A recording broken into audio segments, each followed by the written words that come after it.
네, 올드골프 구독자 여러분 안녕하세요. 오늘은 대한골프협회 안영국 팀장님을 모시고 골프 현안들에 대해서 이런저런 궁금증을 풀어보는 시간을 갖도록 하겠습니다. 요즘 사실 연일 국제 정치에서 도널드 트럼프 대통령이 화제가 되고 있는데요. 골프계에서도 사실 트럼프 대통령은 굉장히 골프를 좋아하기도 하고 또 다양한 화제를 뿌리고 있습니다. 특히 이제 골프 실력이 자기 핸디캡을 2.8로 공개하고 있는데요. 사람들은 트럼프 대통령이 골프를 잘 못 친다. 그런데 이제 과장해서 그렇게 이제 자기 실력을 부풀린 건다. 뭐 이런 얘기들을 하는데 우선 핸디캡 2.8이면 어떤 정도 실력인가요? 네, 핸디캡 2.8이면은 일반적으로 우리나라 사람들은 파 72에 2.8을 더한 약 75타 정도를 꾸준히 치는 걸로 이해를 하고 있습니다만 그렇지는 않고요. 핸디캡은 정확하게는 핸디캡 인덱스라는 표현으로 사용이 되어지는 제도이고요. 아, 핸디캡 인덱스라는 뜻은 엄밀하게 무슨 뜻인가요? 기준점을 주는 거고요. 아, 기준점. 골퍼의 이제 실력을 인덱스화한다라고 이해하시면 되는데요. 그래서 이 2.8이라는 값을 가지고서 이 복잡한 내용은 설명 안 드리겠습니다만 한 78에서 한 82타 정도를 치는 걸로 그렇게는 나와져 있습니다. 네. 트럼프 대통령이 이제 뭐 타이거 우즈와 타이거 우즈의 아들인 이제 찰리하고 이제 같이 이렇게 동반 라운드를 하고 또 많은 골퍼들하고 또 교분이 있죠, 그죠? 브라이슨 디셈보의 유튜브 채널에도 나와가지고 50타를 깨라 뭐 이런 프로그램도 나와서 활약하고 있는데 이 트럼프 대통령이 갖고 있는 이제 핸디캡이라는 게 아직 우리나라에서는 이제 핸디캡을 뭐 한 몇 타 정도 치는 걸로 이렇게만 알고 있는데 미국에서는 이제 상당 부분의 상당수 골퍼들이 핸디캡을 갖고 있는데 핸디캡은 대개 어떤 용도로 사용이 되나요? 핸디캡을 갖고 있는 용도가 다양하게 외국 같은 경우에는 활용이 되어지는데요. 가장 주 목적이 우리나라에서는 외국의 명문 골프장을 갈 때 핸디캡을 요구받는 경우가 그렇죠. 저도 그런 경험이 있습니다. 네. 실제로 어저께만 해도 제가 이제 업무를 보다가 이 세인트 앤드류스의 올드 코스에 내장을 하기 위해서 핸디캡을 어떻게 갖느냐라는 질의를 전화를 받고 왔고요. 그렇게 이제 외국 골프장을 들어가기 위해서 핸디캡을 발급받는 경우가 이제 첫 번째가 있고요. 두 번째로는 이 공식 대회, 지난 2, 3년 전에도 굉장히 화두가 되었었던 박찬호 그렇죠.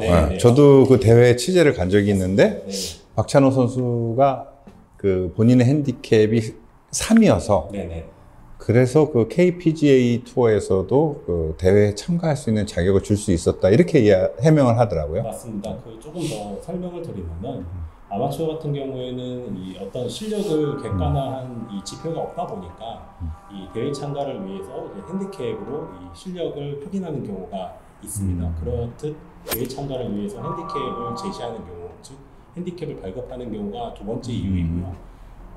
결국에는 마지막에는 이 골프라는 게 남녀노소 누구나 실력 차이와 관계없이 함께 할 수 있는 운동이기 때문에 이 균등함을 맞춰주기 위한 제도로 이해하시면은 핸디캡을 왜 가져야 된다라는 거를 설명을 드릴 수 있을 것 같습니다. 네.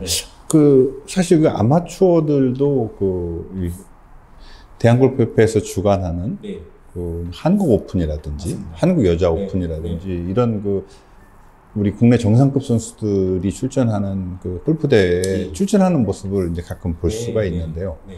그런 분들 같은 경우에도 예선전에 참가하기 위해서 핸디캡이 꼭 있어야 하나요? 네, 당연히 있어야 되고요. 실제로는 한국 오픈 기준으로 한국 오픈은 바로 대회를 진행을 안 하고요. 조금 더 설명을 드리면은 1차 예선과 최종 예선 이렇게 총 두 단계를 거쳐서 진행을 하는데 1차 예선은 아마추어가 누구나 참가할 수 있는 오픈되어져 있는 대회입니다.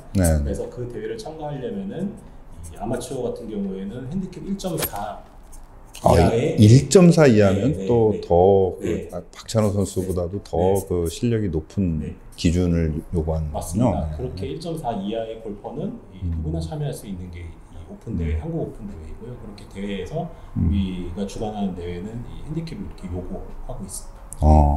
그렇다면은 네.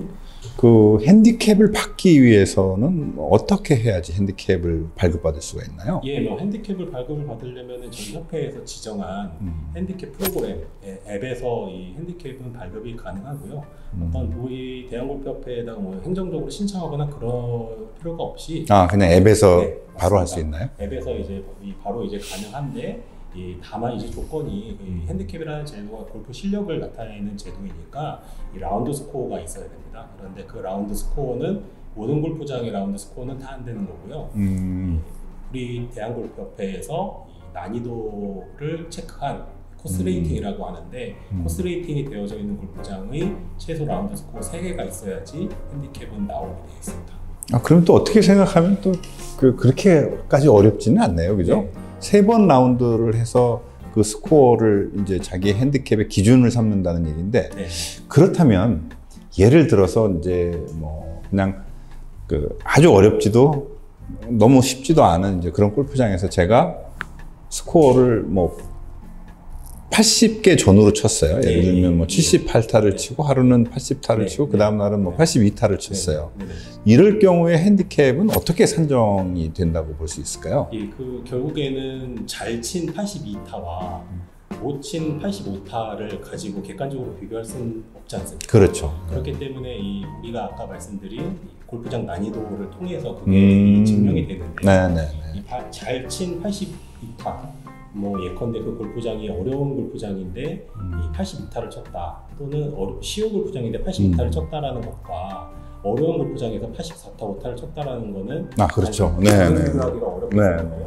그 이제 견주는 값을 저희 협회에서는 이 값을 부여해서 거기에 매칭을 시킨 값을 이 핸디캡으로 잡아내게 되어 있습니다. 네. 그 우리나라는 사실은 이제 프로 골퍼들은 뭐 그럴 리가 없겠다고 생각하지만 네. 주말 골퍼들은 뭐 일파만파 하더라고요. 힘듭니다. 일파만파 때문에 자꾸 이렇게 속이셔가지고요.